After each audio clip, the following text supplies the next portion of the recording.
right.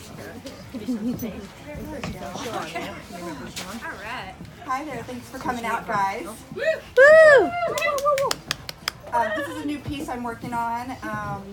I have a novel coming out to be released early next year called The Year Marjorie Moore Learned to Live. So I'm excited about that, but I've sort of been sucked into her world for a year or two, and so it's really nice to read something new, sort of about what's going on in my world. A second round of firsts. It occurred to me recently that I'm at a stage of life in which I'm once again experiencing a series of unprecedented firsts. And these are not skydiving out of an airplane, backpacking across India, mind-expanding kinds of firsts. Rather, they are jaw-dropping, horrifying firsts, where the only thing I'm discovering is a new awareness of my own inherent descent. As the oldest of 4 children in my family, I was the first to experience a plethora of well-documented firsts. First tooth, first steps, first day of kindergarten, first to ride a bike. I remember how empowering each accomplishment felt, like I was a pioneer at the forefront of achievement, in my household at least. Each triumph was a thrill. I found I could surpass expectations just by developing normally, with everyday milestones inducing enthusiastic reactions of affirmation and applause. In fact, I sometimes feel my parents showered me with too much attention and encouragement early on that could not be sustained throughout adulthood. No one was there to cheer me on when I recently baked my first quiche, or when I completed my first bathroom grout cleaning. Sometimes I tell my husband Nicholas my accomplishments when he comes home from work expecting accolades, only being met with a moderate reaction. By the time you reach 40, nobody pats you on the back. In fact, people expect you to have your shit together. And not just in terms of household chores. Having a successful career is no longer celebrated. Now it's a basic necessity to overcompensate for the fact that the looks you used to rely on are fading. Mentally, you're expected to be at your pinnacle, while physically, things begin to plummet, leading you into a second round of frightening firsts. There was the first gray hair, an expected cliche and not that upsetting, followed by a few more strands, mostly hidden deep in my curly helmet of hair. A far worse first was spotting a gray pubic hair, a curly strand as white as Santa's beard and almost as long, growing in my beautiful dark bush. I was mortified, blindsided. It had never crossed my mind that this could happen. Or if it did, I expected it wouldn't be until I was wearing an adult diaper and too far gone to care. Not to a hot young thing like myself wearing a thong from Victoria's Secret. And this was one secret Victoria had damn well better keep. I grabbed onto the silver strand and pulled it out like a weed, eradicating it while writhing in pain. Another shocker was a couple of years ago on a beautiful spring day when I could finally leave the house in short sleeves, the sun warming me all over. Unfortunately, the beams also lit up several spots on my forearms, glowing as bright as stars. An entire constellation formed a few days later. The dots stood out on my fair skin like a disease. What the heck are those? I kept asking my husband. Do you see those? Oh yeah, I see them, he said, not even reaching for his glasses. But it didn't take a dermatologist to confirm what I suspected deep down, that they were age spots. I've learned since then that by midsummer the white specks will tan if I spend weeks in the sun without sunblock, further damaging the dying splotches of skin. Things appear, things disappear. There was the first time I realized why some old ladies draw on eyebrows, and it was not that they were aging cabaret dancers like I had always assumed. I noticed that at the age of 40, the brows begin to thin. I saw it on my friends, I saw it in the mirror, and I longed for my bushy-eyed high school self when I was fighting a unibrow. At least that could be divided and conquered. Skimpy brows are especially troubling in these times with the ultra-bold, artificially angled sci-fi styles the young kids are wearing. While I personally think it looks ridiculous, I see now the statement they are making. They're announcing to the world they do it simply because they can. Some things die, others grow. Recently, I spotted a stray, darker hair on my upper lip. I wanted to nip this full-on future mustache in the bud, but didn't know how to deal with it. Did women of a certain age use laser surgery, bleach, or a hair removal product? I said fuck it and decided to pluck it.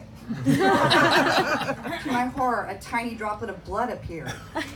But no matter how much blood must be shed, I will continue to tweeze it until I hopefully kill the follicle.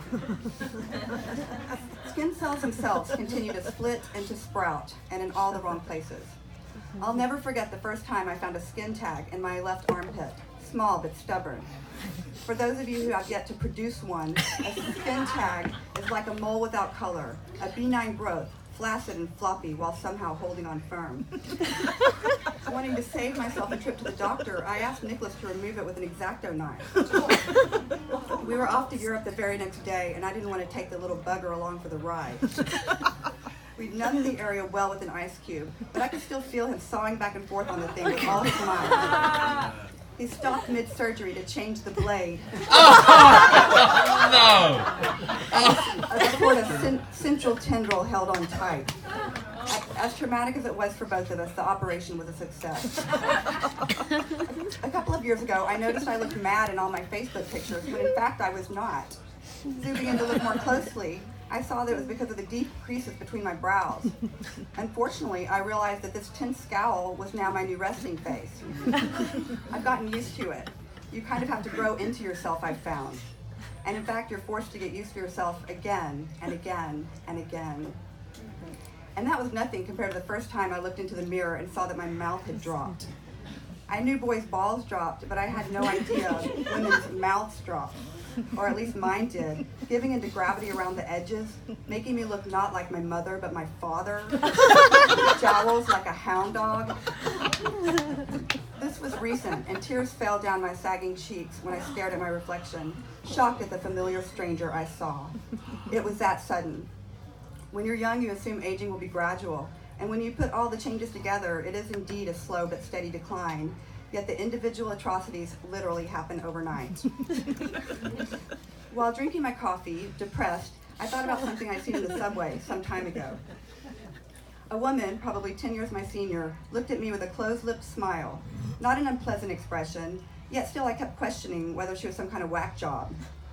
But she was well-dressed and didn't look crazy, and she aimed her soft smile at others as they got on, maintaining the expression throughout the ride. And then just then it hit me. She was holding up her face,